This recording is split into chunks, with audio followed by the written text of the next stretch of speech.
Very good morning to all of you, my dear students. In the previous video, I told you about the introduction of this chapter and what we have to read in Socialism in Europe and Russian Revolution. Here in this video, we'll see the introduction. So what this lesson throws the light on which topics? This lesson throws the light on the coming of socialism. As I have told, socialism is an ideology where people think that the resources which are available in a nation should be occupied by all of the people who are living there. And the dramatic events in this chapter, we will see how the dramatic events were forced the ruling monarch, जो वहाँ पर शासन करने वाले राजा थे Russia में, tsar Nicholas two give up power, कैसे उनको भी अपनी सत्ता से हटना पड़ा. And one can see how the ideas of socialism brought about Russian revolution, कैसे ये जो सोशलिज्म का जो आइडिया था, कैसे इसी के कारण रशियन रिवॉल्यूशन हुआ. यानी ये कंप्लीट चैप्टर है आपको ये समझाने के लिए कि सोशलिज्म यूरोप में कैसे फैला और उसके कारण सबसे ज़्यादा जो इफ़ेक्ट था उस सोशलिज्म का, that was on Russia where tsar Nicholas two had to give up his power. Okay,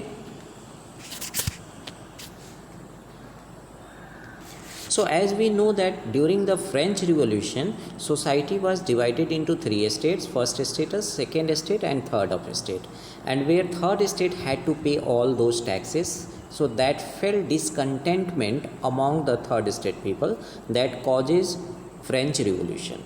But after that what happened? The age of social change means इसकी रूपरेखा खींची गई थी किसके द्वारा? फ्रेंच रिवॉल्यूशन के द्वारा. So the French Revolution opened up the possibility of creating a dramatic change in the society. यानी इन संभावनाओं को फ्रेंच रिवॉल्यूशन ने और ज़्यादा बढ़ावा दिया कि अब सोसाइटी में ड्रामेटिकली क्या होने चाहिए? चेंज होने चाहिए.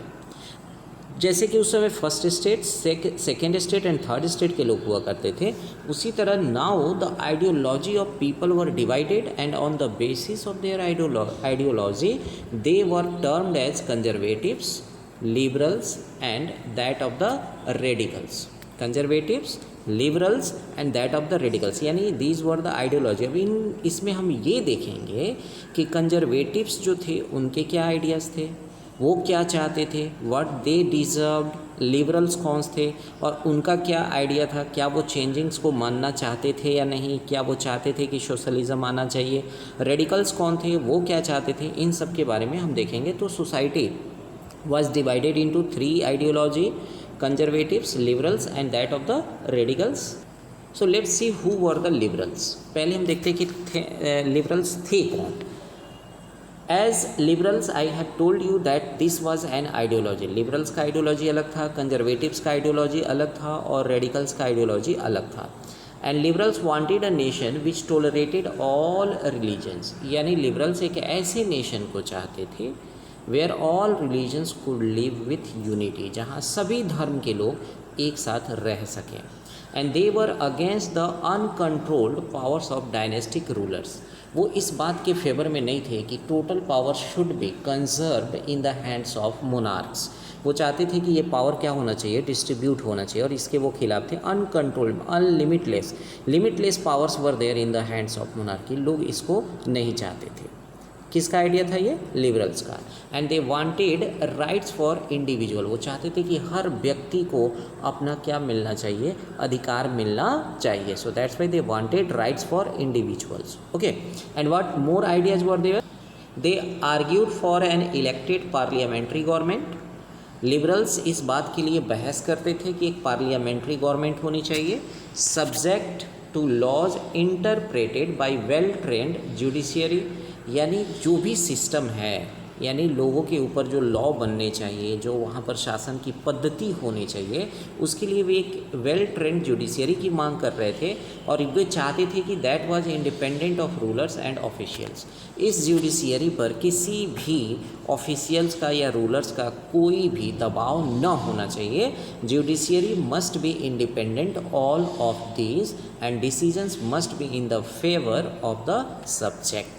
ओके तो वही इस बात के लिए आर्ग्यू करते थे कि एक पार्लियामेंट्री गवर्नमेंट होनी चाहिए, means they were supporter of parliamentary government who were liberals were, and they were not Democrats because they did not believe in the universal adult right. लेकिन यहाँ पर एक चीज़ और भी है जो आपको सुनने में थोड़ा सा ऑड लगेगा कि वो डेमोक्रेटिक पॉलिसीज़ के खिलाफ थे। वो इस बात में विश्वास नहीं रखते थे कि लोगों को वोट देने का अधिकार मिलना चाहिए, यूनिवर्सल एडल्ट फ्रेंचाइज को वो विश्वास नहीं करते थे। एक ऑड लुकिंग जो मैटर है वो आपको दिखाई दे रहा होगा कि वो इस बात के फेवर में नहीं थे, एडल्ट फ्रेंचाइज के फेवर में नहीं थे। So these were some ideology of liberals. तो लिबरल्स के बारे में मैंने ये पूरी तरह से इसमें बताया है, और नेक्स्ट वीडियो में मैं आप लोगों को छोटे छोटे वीडियो में मैं आपको कंजर्वेटिव्स और फिर आपको रेडिकल्स के बारे में बताऊंगा। Till then watch this video and prepare your notebook. Okay, thank you very much.